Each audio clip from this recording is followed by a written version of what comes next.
Om Swastiastu.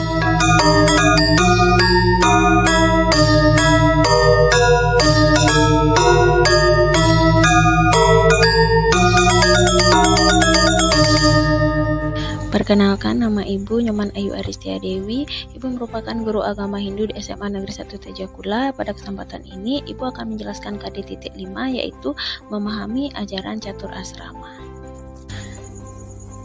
Hai semuanya, apa kabar anak-anak Ibu? Semoga selalu dalam keadaan sehat dan bahagia. Pada kesempatan kali ini, Ibu akan menguraikan pengertian catur asrama dan mencontohkan masing-masing bagian catur asrama. Disimak baik-baik ya. Nah, sebelum menuju pada pembahasan, ada yang tahu nggak sih apa itu catur asrama? Catur asrama ini merupakan materi dasar yang didapatkan pada jenjang pendidikan SD dan SMP dan akan dibahas kembali pada jenjang SMA. Disimak dengan baik ya. Anak-anak yang Ibu banggakan, pertemuan kita kali ini akan membahas tentang pengertian dan contoh dari bagian-bagian catur asrama. Kata catur asrama berasal dari bahasa Sanskerta, yaitu dari kata catur dan asrama. Catur yang berarti tempat dan kata asrama berarti tempat atau lapangan. Kata asrama sering dikaitkan dengan jenjang kehidupan. Jenjang kehidupan itu berdasarkan atas tatanan rohani, waktu, umur, dan sifat perilaku manusia.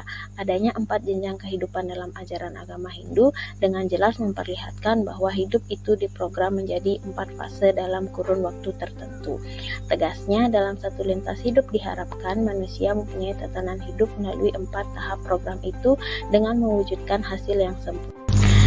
Nah, setelah mengetahui pengertian dari catur asrama, selanjutnya apa sajakah bagian-bagian dari catur asrama? Apakah ada yang tahu? Catur asrama memiliki 4 bagian atau 4 jenjang kehidupan yang dilalui manusia sesuai dengan pengertiannya. Yang pertama ada Brahmacari asrama, Grihasta asrama, Wanaprastha asrama, dan Biksuka asrama. Apa sih yang dimaksud dengan uraian tersebut? Brahmacari terdiri atas 2 kata, yaitu kata Brahma dan kata Cari. Kata Brahma berarti ilmu pengetahuan atau pengetahuan suci. Kata Cari berarti tingkah laku dalam mencari atau menuntut pengetahuan. Jadi Brahmacari berarti tingkatan hidup bagi orang yang sedang menuntut ilmu pengetahuan.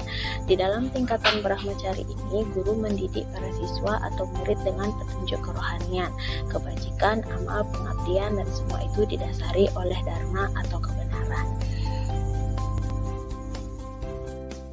Berdasarkan hubungan sosiologis tersebut, maka tingkat hidup Brahmacari itu dapat dibagi menjadi 3 golongan, yaitu yang pertama Sukla Brahmacari, di mana seorang Brahmacari yaitu orang yang tidak kawin sejak dari kecil sampai tiba ajalnya atau mati. Orang yang melaksanakan Sukla Brahmacari dengan sungguh-sungguh, maka dalam ingatannya tidak akan terlintas nafsu berhubungan badan dan memiliki seorang istri. Kesadaran melaksanakan Sukla Brahmacari ini memang tumbuh dari getaran batin dan hatinya yang suci murni, bukan disebabkan karena menderita penyakit dan lain sebagainya. Contoh tokoh yang melaksanakan kehidupan Sukla Brahmacari ialah Taruna Laksmana dalam Itihasa Ramayana. Yang kedua itu ada Sawala Brahmacari, di mana ialah orang yang kawin beristri atau bersuami hanya sekali saja. Selanjutnya tidak akan kawin lagi walaupun suami atau istrinya meninggal dunia. Dalam hidupnya mereka sudah bertekad hanya kawin sekali saja. Yang ketiga itu adalah Kresna Brahmacari, di mana Kresna Brahmacari berarti kawin lebih dari 1 kali, yaitu sampai batas maksimal 4 kali. Keempat istri-istri ini dikawini itu adalah istri yang sah menurut hukum, baik hukum agama maupun perundang-undangan yang ada. Kresna Brahmacari ini dapat dilakukan apabila istri pertama tidak dapat melahirkan keturunan. Demikian juga dengan istri kedua juga tidak melahirkan anak-anak, maka seorang suami bisa kawin lagi sampai dengan batasnya 4. Istri tidak dapat melaksanakan tugas sebagai mestinya, yaitu dikarenakan dengan sakit yang tidak dapat disembuhkan. ialah tingkat kehidupan pada waktu membina rumah tangga, yaitu sejak menikah. Kata gria berarti rumah atau rumah tangga, dan sta artinya berdiri atau membina. Tingkat hidup grihasta yaitu menjadi pimpinan rumah tangga yang bertanggung jawab penuh, baik sebagai anggota keluarga maupun sebagai anggota masyarakat, serta sekaligus sebagai warga negara pada jenjang kehidupan. Setelah memasuki tingkat hidup grihasta, bukan berarti masa belajar atau menuntut ilmu itu berakhir sampai di situ saja. Belajar tidak mengenal batas usia. Belajar berlangsung selama hayat di kandung badan. Maka orang mengatakan masa muda adalah masa belajar. Hal ini mengandung arti bahwa tidak ada istilah tua dalam hal belajar, karena ilmu pengetahuan itu sifatnya berkembang terus. Ilmu yang didapatkan dalam jenjang brahmacari itu lebih diperdalam serta ditingkatkan lagi setelah menginjak hidup berumah tangga atau menjalani jenjang grihasta. Dalam hidup berumah tangga ini ada beberapa kewajiban yang perlu dilaksanakan, yaitu yang pertama melanjutkan keturunan, yang kedua membina rumah tangga, yang ketiga bermasyarakat, dan melaksanakan pancayatnya. Untuk itu, maka dalam jenjang kehidupan ini, masalah arta dan kama menduduki tujuan utama dengan berlandaskan dharma atau kebenaran. Menurut Undang-Undang Perkawinan, yaitu Undang-Undang Nomor 1 Tahun 1974, bahwa suami dan istri masing-masing memikul kewajiban yang luhur untuk menegakkan rumah tangga yang menjadi sendi dasar dari susunan masyarakat. Secara garis besarnya, kewajiban-kewajiban tersebut adalah hak dan kedudukan suami istri dalam kehidupan dalam masyarakat adalah seimbang. Masing-masing pihak berhak untuk melakukan perbuatan hukum. Suami sebagai kepala rumah tangga dan istri sebagai ibu rumah tangga. Suami istri wajib saling mencintai, menghormati, dan saling memberikan bantuan secara lahir dan batin. Sanskerta yaitu wana artinya pohon kayu, hutan semak belukar, dan prasta artinya berjalan atau berdoa paling depan dengan baik. Jadi pengertian wanaprastha dimaksud berada di dalam hutan, mengasingkan diri dalam arti menjauhi dunia ramai secara perlahan-lahan untuk melepaskan diri dan keterikatan duniawi. Tingkatan hidup wanaprastha merupakan persiapan diri mengurangi keterikatan dan keterlibatan dengan kehidupan duniawi. Dalam kehidupan sehari-hari, tingkatan hidup wanaprastha ini dapat dilaksanakan setelah anak kita dewasa semua dan bebas dari tanggungan.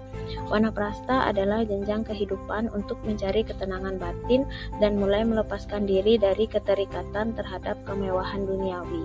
Pada masa kehidupan wanaprastha ini, tanggung jawab rumah tangga dan kewajiban-kewajiban selaku anggota masyarakat diambil alih oleh anak dan cucu.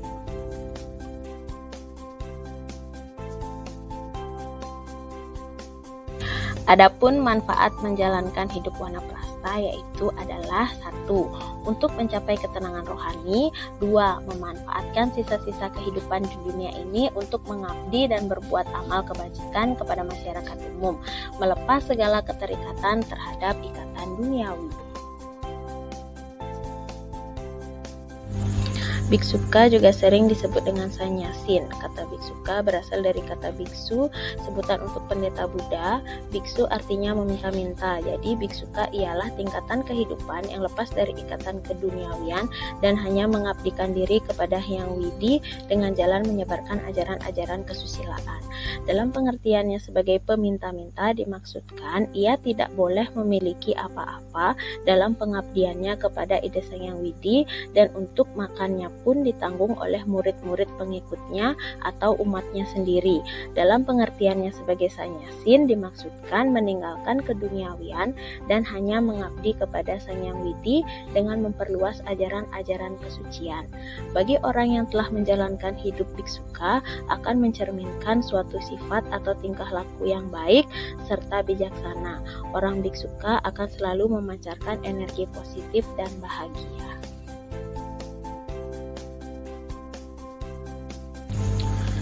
Dia akan tetap menyebarkan angin kesejukan, angin kebenaran, tidak mudah diombang-ambing oleh gelombang kehidupan duniawi.